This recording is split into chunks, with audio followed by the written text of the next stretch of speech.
முஹர்ரம் என்பது இஸ்லாமிய மாதங்களில் புனித மாதங்களில் ஒன்று. புனித மாதம் என்று வருவதற்கு என்ன பொருள்? போர் செய்வதற்கு தடை செய்யப்பட்டிருக்கிற மாதங்கள் அது. புனித மாதம் என்றால் இந்த முஹர்ரம் மாதத்திலே கல்யாணம் செய்து விட்டால் என்னுடைய வாழ்க்கை நிம்மதியாக இருக்கும் அப்படின்னு நினைக்க கூடாது. முஹர்ரம் மாசத்துல எனக்கு புள்ள பிறந்தா அது எனக்கு ரொம்ப நல்லா இருக்கும் என்று நினைக்க கூடாது. முஹர்ரம் மாசத்துல நான் போய் ஒரு வேலைக்கு சேர்த்துட்டா எனக்கு அந்த வேலையில் எனக்கு மேல மேல நான் போய்கிட்டே இருப்பேன் அப்படின்னு நினைக்க கூடாது. முஹர்ரம் மாதம் புனிதப்படுத்தப்பட்ட மாதம்னா என்ன அர்த்தம்? எதை அங்கே புனிதம் என்று மார்க்கம் வரையறுத்து சொல்லி இருக்கிறதோ, எதனால் அதற்கு புனிதம் இருக்கிறது என்று மார்க்கம் விளக்கி சொல்லி இருக்கிறதோ அந்த லெவலோடு அந்த அளவோடு நாம் நிறுத்திக் கொள்ள வேண்டும். புரியுதா? அப்ப போர் செய்வதற்கு தடை செய்யப்பட்ட மாதங்களில் ஒரு மாதமாக, வருடத்தின் துவக்கத்தின் முதல் மாதமாக இந்த முஹர்ரம் என்பது இருக்கிறது என்பதை புரிந்து கொள்ள வேண்டும். இதற்கு ஏன் முஹர்ரம் என்று பெயர் இருக்கிறது? போர் செய்ய முஹர்ரம் என்றால் இந்த வார்த்தை ஹராம் என்பதிலிருந்து பிளந்து வரப்பட்டது. அது நம்ம எல்லாத்துக்குமே தெரியும். ஹராம்னா என்ன? ஹராம்னா என்னது? தடுக்கப்பட்டது. அப்போ முஹர்ரம் தடை செய்யப்பட்டது, போர் செய்ய தடை செய்யப்பட்டது. அது இல்லாம நபிகள் நாயகம் ஸல்லல்லாஹு அலைஹி வஸல்லம் அவர்கள் முஹர்ரம் என்கிற வார்த்தையை ஹதீஸிலே பயன்படுத்துகிறார்கள். ஹதீஸிலே வருகிறது. இப்படி பல விஷயங்கள் என்ன செய்யலாம்? இந்த முஹர்ரத்தினுடைய சிறப்பை குறித்து நம்ம என்ன செய்ய முடியும்? பார்க்க முடியும்.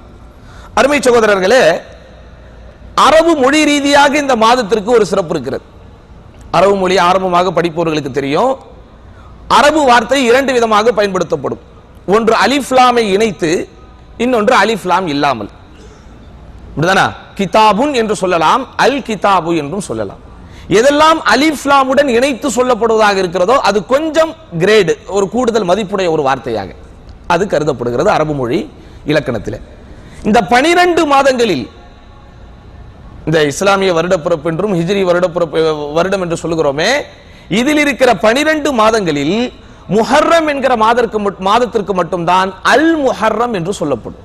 மற்றதெல்லாம் நீங்க படிச்சு பாருங்க. நம்ம சாதாரணமா பிள்ளைங்க ரைம்ஸ் படிக்கும் போது முஹர்ரம், சஃபர், ரபியுல் அவ்வல் படிக்கிறாங்க. ஆனா உண்மையிலே அதை மிக தெளிவாக மிக சரியாக சொல்லணும்னா அப்படிதான் சொல்லணும், அல் முஹர்ரம் என்று தான் சொல்ல வேண்டும்.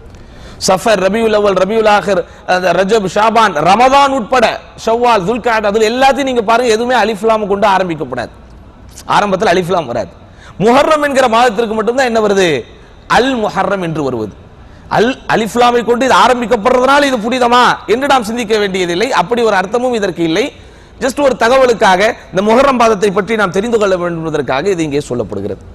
முஹர்ரம் மாதத்திலே என்ன சிறப்பு இருக்கிறது? அந்த நாளில் ஆஷூரா என்று ஒரு நாள் வருகிறது. அந்த நாளில் தான் மூசா நபி அலைஹிஸ்ஸலாத்து வஸ்ஸலாம் அவர்களை, அவர்களுடைய சமுதாயத்தை ஃபிர்அவுனுடைய கொடுங்கோல் ஆட்சியில் இருந்து அல்லாஹ் காப்பாற்றினான். அந்த நாளில் யூதர்கள் புனிதப்படுத்தி வழமையாக நோன்பு வைப்பவர்களாக இருந்தார்கள். நபி ஸல்லல்லாஹு அலைஹி வஸல்லம் அவர்கள் அது குறித்த செய்தி தங்களுக்கு வினவப்பட்ட போது, தெரிய வந்த போது, நஹ்னு அஹக்கு லி மூசா மின்கும், மூசா நபிக்கு உங்களை விட நாங்கள் தான் அதிக உரிமைக்குரியவர்கள், அதிக சொந்தக்காரர்கள் என்று சொல்லி நபி ஸல்லல்லாஹு அலைஹி வஸல்லம் என்ன செய்றாங்க? நாங்கள் தான் அதை நோன்பு வைப்பதற்கு அதிக தகுதி என்று தன்னுடைய சமூகத்திலே அந்த நோன்பை வழமையாக்குகிறார்கள். ஆனால் யூதர்கள் இதை வைக்கிறார்களே, அப்ப அந்த யூதர்களுக்கு ஒரு மாற்றம் செய்ய என்பதற்காக அடுத்த ஆண்டு நான் உயிரோடு இருந்தால் 9ஐயும் பிடிப்பேன் என்று சொல்லி 9ஐயும் 10ஐயும் நோன்பு வைப்பதற்கு நமக்கு ரசூலுல்லாஹி ஸல்லல்லாஹு அலைஹி வஸல்லம் அவர்கள் அங்கீகாரம் கொடுத்து வழிமுறையாக தந்தார்கள். இந்த ஆஷூரா தினத்திலே நோன்பு வைப்பதில் என்ன நமக்கு சிறப்பு இருக்கிறது என்றால், அஹ்தஸிபு பிஅன்னஹா யுகஃபிரு ஸனத்தல் மாதியா, கடந்த ஓராண்டின் பாவத்திற்கு அது பரிகாரமாக இருக்கும் என்று நான் அல்லாஹ்விடம் ஆதரவு வைக்கிறேன் அப்படின்னு ரசூல் ஸல்லல்லாஹு அலைஹி வஸல்லம் சொன்னாங்க. உடனே நம்ம என்ன முடிவுக்கு வந்துடக்கூடாது? ஓகே, இன்னைக்கு நோன்பு வச்சிருவோம், போன வருஷம் எல்லா பாவம் இன்னையோட முடிஞ்சிருச்சு, அதே மாதிரி என்ன செய்வோம், இந்த வருஷம் பூரா எல்லா பாவத்தையும் செஞ்சுட்டு அடுத்த வருஷம் இதே மாதிரி முஹர்ரம் நோன்பு வச்சு கணக்க பைசல் பண்ணிடுவோம்னு நினைச்சிடக்கூடாது.